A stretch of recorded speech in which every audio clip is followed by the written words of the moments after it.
আপনারা হয়তোবা দেখেছেন যে এনজিও তার বিভিন্ন সমাজসেবামূলক কার্যক্রম পরিচালনা করার লক্ষ্যে বিপুল পরিমাণ অর্থ ব্যয় করে থাকে।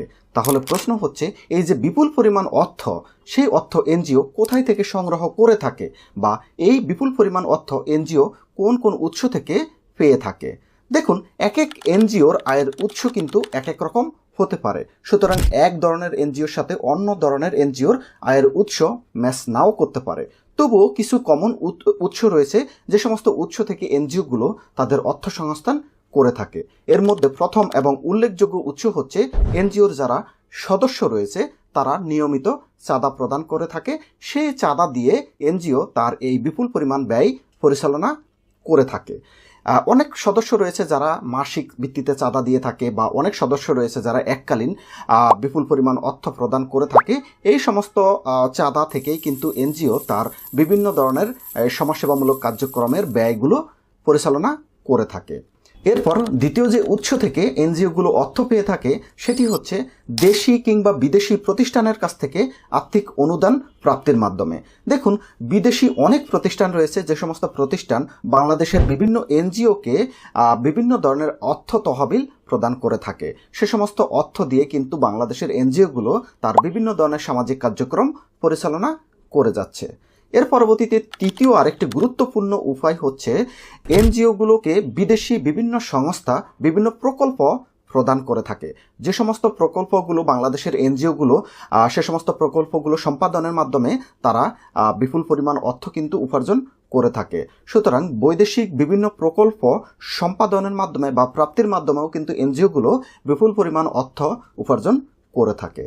এর পরবর্তীতে চতুর্থ আরেকটি গুরুত্বপূর্ণ উপায় হচ্ছে বাংলাদেশি বিভিন্ন লিমিটেড কোম্পানিগুলো বা পাবলিক লিমিটেড কোম্পানিগুলো তাদের একটি ফান্ড বা তহবিল রয়েছে, যেটিকে বলে CSR ফান্ড, অর্থাৎ সোশ্যাল রেসপন্সিবিলিটিস ফান্ড একটি থাকে।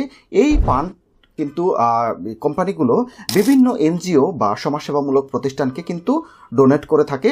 সেখান থেকেও কিন্তু এনজিওগুলো বিপুল পরিমাণ অর্থ পেয়ে থাকে।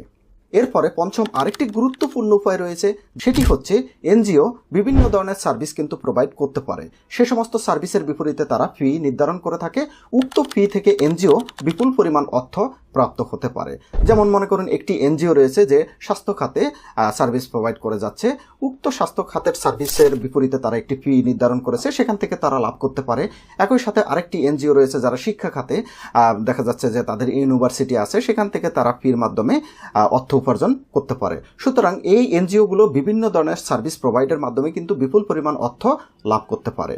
এরপরে ষষ্ঠ আরেকটি গুরুত্বপূর্ণ উপায় রয়েছে, যেটি হচ্ছে মাইক্রো ক্রেডিট। এই মাইক্রো ক্রেডিট বা ক্ষুদ্র ঋণ কার্যক্রম পরিচালনার মাধ্যমে কিন্তু এনজিও বিপুল পরিমাণ অর্থ উপার্জন করে থাকে। এর পরবর্তীতে সপ্তম আরেকটি গুরুত্বপূর্ণ উপায় রয়েছে, সেটি হচ্ছে বাংলাদেশ সরকারের বিভিন্ন অথরিটি কিন্তু বিভিন্ন ধরনের প্রকল্প দিয়ে থাকে। সে সমস্ত প্রকল্পে কিন্তু এনজিওগুলো অ্যাটেন্ড করে। সে সমস্ত প্রকল্প সম্পাদনের মাধ্যমে কিন্তু এনজিওগুলো বিপুল পরিমাণ অর্থ উপার্জন করতে পারে। এর পরবর্তীতে অষ্টম আরেকটি গুরুত্বপূর্ণ উপায় আছে, সেটি হচ্ছে বাংলাদেশ সরকার বিভিন্ন অথরিটি যেমন সমাজসেবা অধিদপ্তর বা মহিলা বিষয়ক অধিদপ্তর, এরা বিভিন্ন সময় কিন্তু বিভিন্ন থোক বরাদ্দ দিয়ে থাকে এনজিওর জন্য বা সমাজসেবামূলক প্রতিষ্ঠানের জন্য। সে সমস্ত থোক বরাদ্দগুলোর প্রাপ্তির মাধ্যমেও কিন্তু এনজিও অনেক টাকা উপার্জন করতে পারে। এরপর সর্বশেষ যে উপায়টির কথা বলবো, যেখান থেকে এনজিও বিপুল পরিমাণ অর্থ উপার্জন করে থাকে, সেটি হচ্ছে এনজিওর বিভিন্ন স্থাবর সম্পত্তি থাকতে পারে।